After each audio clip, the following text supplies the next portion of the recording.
శ్రీమాత్రే నమః. నమస్తే అండి. నేను కిరణ్మయ్. భక్తి సౌందర్యానికి స్వాగతం.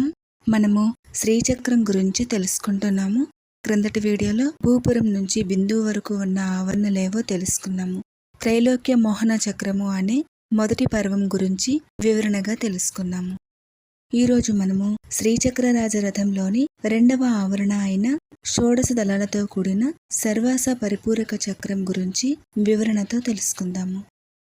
భండాసురుని హింసల నుంచి తాళలేక దేవతలు చేసిన మహాయాగం పూర్తయిన తరువాత చిదగ్నికుండం నుంచి అమ్మవారు శ్రీచక్రంపై ఆసీనురాలై ఆవిర్భవించింది.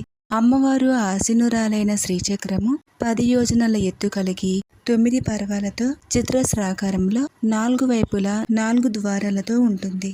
అమ్మవారు భండాసురునితో యుద్ధానికి బయలుదేరినప్పుడు తన చక్రరాజ రథము అయిన శ్రీచక్ర రథానికి శక్తి పరివారాన్ని ఆ తల్లి సిద్ధం చేసింది. అందులో భాగంగా శ్రీచక్రరాజ రథం నుంచి ఒక రథాన్ని తీసి శ్యామలాదేవికి లలితాదేవి ఇచ్చిందట. శ్యామలాదేవికి ఇచ్చిన రథము 7 పర్వాలతో కూడినది, 7 యోజనాల ఎత్తు కలిగినది. 6 యోజనాల ఎత్తు 5 పర్వాలతో కూడిన రథాన్ని శ్రీచక్రరాజ రథం నుండే తీసి దండిని దేవికి ఇచ్చింది లలితాదేవి. వారాహిదేవికి ఇచ్చిన రథం పేరు కిరిచక్ర రథము, శ్యామలాదేవికి ఇచ్చిన రథం పేరు గేయచక్ర రథము. అందుకే వారాహిదేవిని కిరిచక్ర రథారూఢ దండనాథ పురస్కృత అని, శ్యామలాదేవినేమో గేయచక్ర రథారూఢ మంత్రిని పరిసేవిత అని లలితా సహస్రనామ స్తోత్రంలో చెప్పబడి ఉన్నది. లలితాదేవి రథమేమో 10 యోజనాల ఎత్తు కలిగి 9 పర్వాలతో ఉంటుంది. మనం క్రిందటి వీడియోలో భూపురం నుంచి బిందువు వరకు ఉన్న ఆవరణలని ఏ విధంగా చెప్పుకుంటామో తెలుసుకున్నాము. శ్రీచక్రంలో ఉన్న ఆవరణల పేర్లు ఇంకొకసారి తెలుసుకుందాము. ఈ 9 పర్వాలలో మొదటి పర్వము భూపుర త్రయము అని చెప్పబడే త్రైలోక్య మోహన చక్రము. ఇది చిత్రాశ్రంలో ఉండి 3 రేఖలలో 4 భుజాలు కలిగి ఉంటుంది. రెండవ పర్వము షోడశ దళాలతో కూడిన సర్వాస పరిపూరక చక్రము. మూడవ పర్వము అష్టదళాలతో కూడిన సర్వ సంక్షోభన చక్రము. 4వ పర్వము చతుర్దశర ఆవరణ. ఈ పర్వాన్ని సర్వ సౌభాగ్యదాయక చక్రమని అంటారు. 5వ పర్వము బహిర్దశర ఆవరణ. ఈ పర్వాన్ని సర్వార్థ సాధక చక్రమని అంటారు. 6వ పర్వము అంతర్దశర ఆవరణ. ఈ ఆవరణని సర్వరక్షాకర చక్రము అంటారు. 7వ పర్వము అష్టకోణ చక్రము.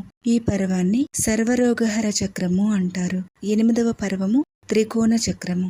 ఈ చక్రాన్ని సర్వసిద్ధికర చక్రము అంటారు. 9 బిందుపీఠము. ఈ చక్రము సర్వ ఆనందమయ చక్రము. శ్రీచక్రంలోని రెండవ ఆవరణ అయిన షోడశ దళాలతో కూడిన సర్వాస పరిపూరక చక్రం గురించి వివరణతో తెలుసుకుందాము. శ్రీచక్రంలోని రెండవ పర్వము ఇది షోడశదళ పద్మము, అనగా 16 దళాలు ఉన్నటువంటి పద్మము. ఇది చంద్రకళా స్వరూపము, అనగా ఈ 16 దళాలలోని చంద్రుని యొక్క 16 కళలు ఉంటాయి అంటారు. ఈ కళలన్నీ ఆకర్షణ దేవతల రూపంలో ఉంటాయి. అవి కామాకర్షిణి, బుద్ధ్యాకర్షిణి, అహంకారకర్షిణి, శబ్దాకర్షిణి, స్పర్శాకర్షిణి, రూపాకర్షిణి, రసాకర్షిణి, గంధాకర్షిణి, చిత్తాకర్షిణి, ధైర్యాకర్షిణి, స్మృత్యాకర్షిణి, నామాకర్షిణి, బీజాకర్షిణి, ఆత్మాకర్షిణి, అమృతాకర్షిణి, శరీరాకర్షిణి అనే దేవతలు ఈ ఆవరణలో ఉంటారు. ఈ ఆవరణకు త్రిపురేసి అనే దేవత చక్రేశ్వరిగా ఉంటుంది. ఈ ఆవరణలో ఉండే యోగినిలను గుప్త యోగినులు అంటారు. ఈ దేవతలు ఒక్కొక్కరు చతుర్భుజాలతోనూ 3 నేత్రాలతోనూ ఉంటారు. 4 చేతుల్లోనూ ధనస్సు, బాణము, డాలు, ఖడ్గము ధరించి తెల్లని వర్ణం కలిగి ఉంటారు. ఈ ఆవరణకు సంబంధించిన ముద్ర సర్వవిత్రావిని ముద్ర. ఈ ఆవరణ రసము వీర రసము. ఈ ఆవరణకు బీజాక్షరము ద్రీం. సర్వవిత్రావిని ముద్ర ఏ విధంగా ఉంటుందో తెలుసుకున్నట్లయితే 2 చేతుల యొక్క తర్జనీలను మధ్యములను పైకి చూపుచూ మిగిలిన వ్రేళ్లతో సర్వ సంక్షోభిని ముద్రను పట్టుకున్నట్లే పట్టుకుంటారు. సర్వ సంక్షోభిని ముద్ర అనగా త్రైలోక్య మోహన చక్రానికి సంకేత ముద్రయే సర్వ సంక్షోభిని ముద్ర. తర్జనములు అనగా 2 చూపుడు వేళ్లను, మధ్యమములు అనగా మధ్య వేళ్లను పైకి చూపుచూ మిగిలిన వేళ్లతో సర్వ సంక్షోభిని ముద్రను పట్టుకున్నట్లుగా పట్టుకునవలెను. ఈరోజు మనము శ్రీచక్రంలోని సర్వాస పరిపూరక చక్రం గురించి తెలుసుకున్నాము. 3వ పర్వమైన సర్వ సంక్షోభన చక్రం గురించి తర్వాతి వీడియోలో మనం తెలుసుకుందాము. శ్రీమాత్రే నమః.